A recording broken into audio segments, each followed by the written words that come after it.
हम निकले हैं त्रिकोण के लिए। इस वीडियो में हम मां अष्टभुजा, सीता कुंड, षष्ठी देवी, मोतिया तालाब और मुक्तेश्वर महादेव के दर्शन करेंगे। हम लोग मां विंध्यवासिनी और मां काली का दर्शन करके रोप वे से ऊपर आए थे। अगर आपने पिछली वीडियो नहीं देखी तो चैनल पेज पे जाके देख सकते हैं। अब हम लोग यहाँ से आगे चल रहे हैं। यहाँ के पेड़ पौधे ऐसे लग रहे हैं जैसे हमें आशीर्वाद दे रहे हों और रास्ता कह रहा है आगे बढ़ और मस्ती कर। आप देखेंगे यहाँ के रास्तों के दोनों साइड पत्थरों के ऊपर पत्थरों को रखा गया है। क्या आप बता सकते हैं ऐसा क्यों है? चलिए गेस कीजिए। यहाँ के लोग पत्थरों को रखकर घर बनाते हैं। मान्यता है कि जो लोग जितने ज्यादा पत्थरों को एक दूसरे के ऊपर रख पाएंगे, माता रानी की कृपा से उन्हें उतने ही ज्यादा मंजिल वाला घर मिलेगा। हम लोग भी घर बनाएंगे, लेकिन सीता कुंड पहुँचने के बाद। अभी हम लोग जिस रास्ते से जा रहे हैं वो रास्ता पैदल यात्रियों के लिए है। यहाँ से अष्टभुजा की दूरी 2 किलोमीटर है, जबकि वाहन से जाने पर रास्ता 4 किलोमीटर का हो जाता है। आधा किलोमीटर चलने पर हेलीपैड का बड़ा सा मैदान दिखेगा।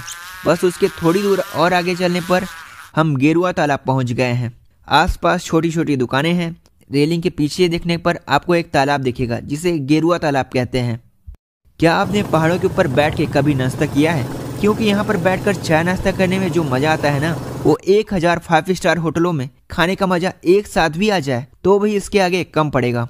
गेरुआ तालाब के पास एक कुआं है जहाँ से दाहिने वाला रास्ता अष्टभुजा मंदिर की तरफ जाता है और बाईं तरफ वाला रास्ता मुक्तेश्वर महादेव की तरफ जाता है।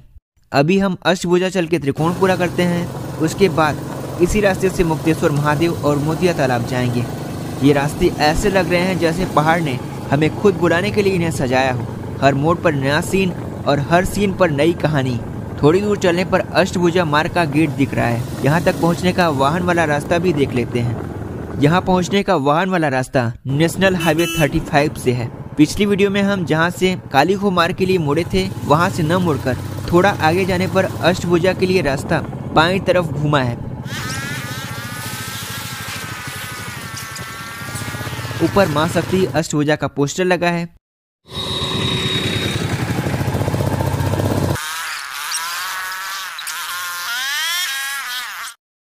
यहाँ से हमें दाहिने जाना होगा। यहाँ से सीधे जाने पर षष्ठी देवी का मंदिर है। तो चलिए पहले षष्ठी देवी की मंदिर हो लेते हैं, उसके बाद इधर जाएंगे। आम बोलचाल की भाषा में षष्ठी देवी को खरष्टी देवी भी कहा जाता है। पुत्र प्राप्ति के लिए इनकी विशेष पूजा की जाती है।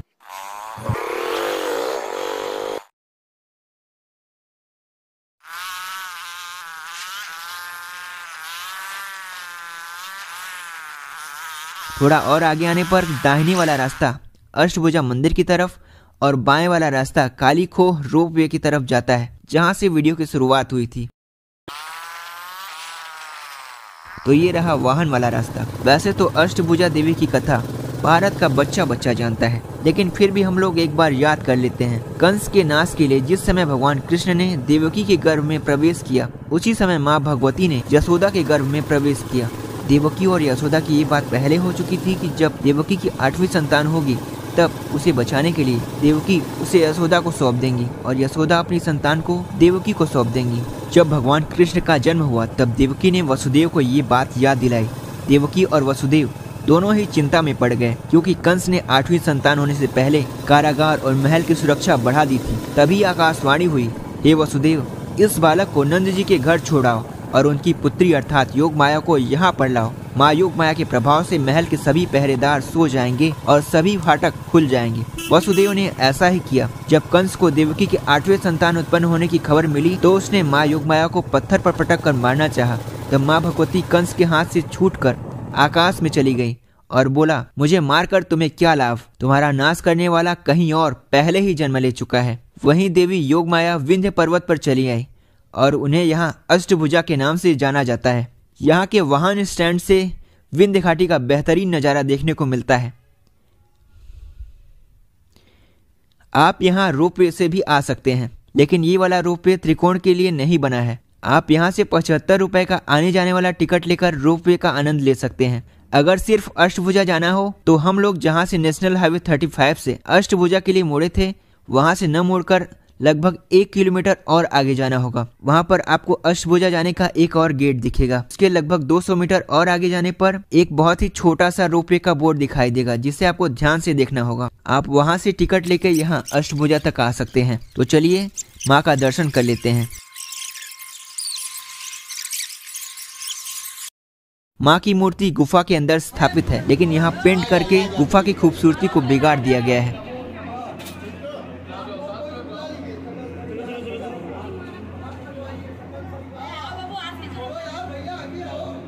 अष्टभुजा मंदिर के ठीक सामने वाला रास्ता सीता कुंड के लिए जाता है। सीता कुंड में भगवान राम ने सीता जी की प्यास बुझाने के लिए पर्वत को बाण से चीरकर जलधारा बहाई थी। यहाँ से सीता कुंड की दूरी लगभग 1 किलोमीटर है। ये है पैदल जाने वाला रास्ता। पैदल जाने पर आपको सीता रसोई भी दिखेगी, लेकिन हम लोग वाहन से दूसरे रास्ते से जाएंगे।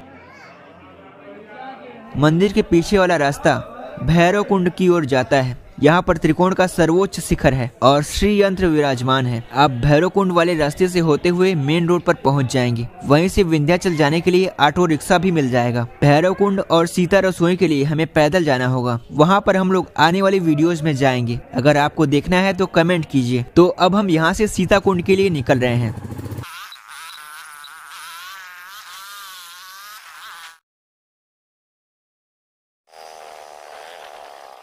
आगे से हमें दाहिने मुड़ना होगा।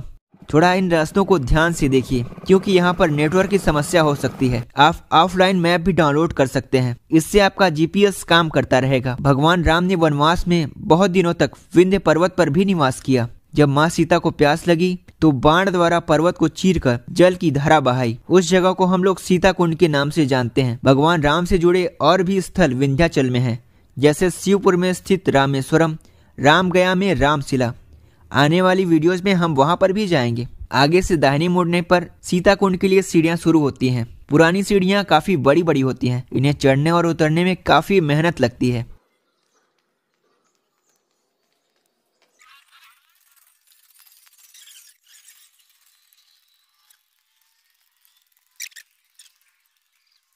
ये सीता कुंड का जल है। इसमें प्राकृतिक रूप से विंध्य पर्वत की औषधियां मिली होती हैं। यहाँ माँ सीता का मंदिर है।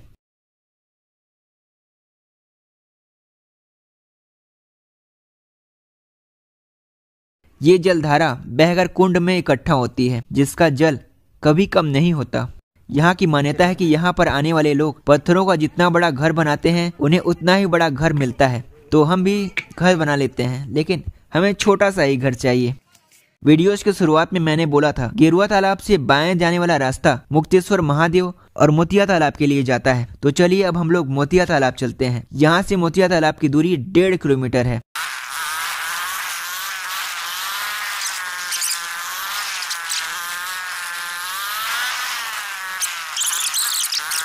डेढ़ किलोमीटर सीधे जाने पर हम मुक्तेश्वर महादेव और मोतिया तालाब पहुंच चुके हैं। बस यहाँ से बाएं मुड़ना होगा।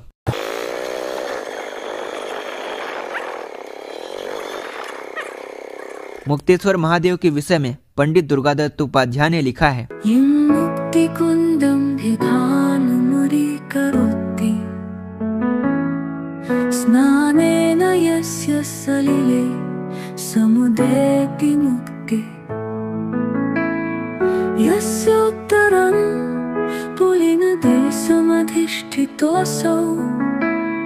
मुक्तीश्वरः सफलये तव सुप्रभातम्।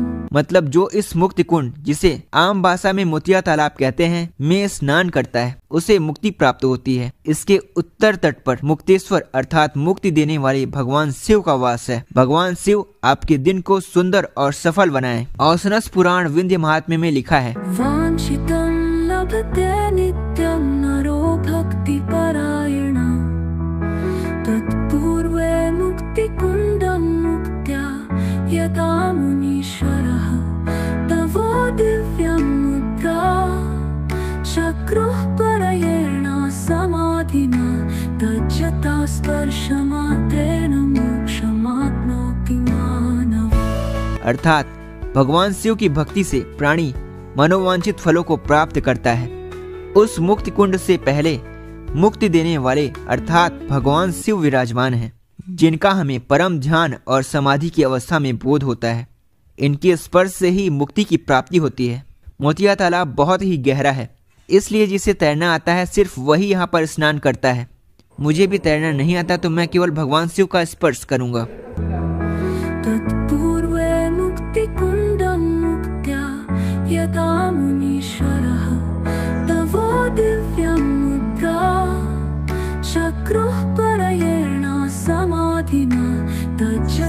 स्पर्शमात्रेण मोक्षमाप्नोति मानवः।